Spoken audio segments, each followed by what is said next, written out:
The Night Before Christmas, or A Visit from St. Nicholas, by Clement Clarke Moore. 'Twas the night before Christmas, when all through the house not a creature was stirring, not even a mouse.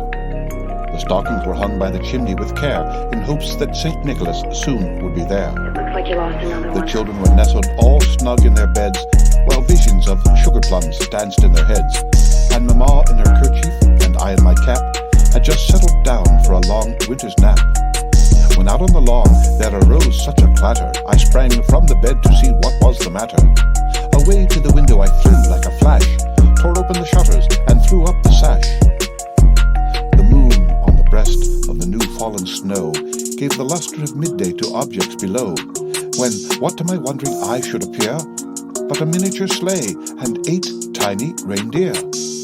With a little old driver so lively and quick, I knew in a moment it must be St. Nick. More rapid than eagles his coursers they came, and he whistled and shouted and called them by name.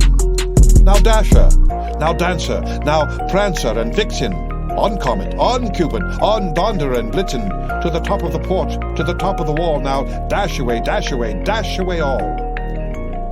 As dry leaves that before the wild haddock can fly, when they meet with an obstacle mount to the sky, so up to the housetop the coursers they flew, with a sleigh full of toys, and St. Nicholas too. And then in a twinkling I heard on the roof the prancing and pawing of each little hoof. As I drew in my hand and was turning around, down the chimney St. Nicholas came with a bound.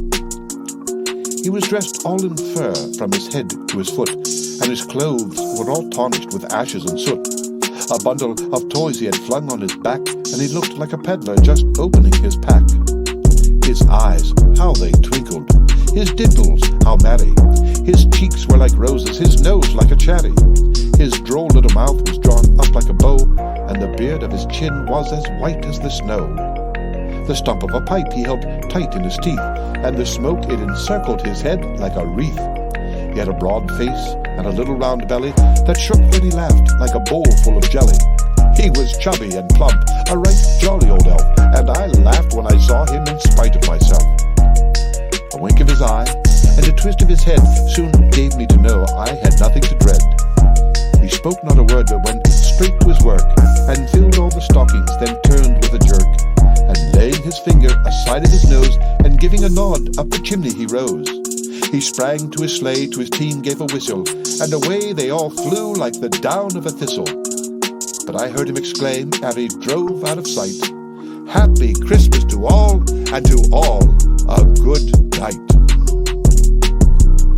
The end. Read by Rick Kistner, or left to go on the web at fcit.usf.edu.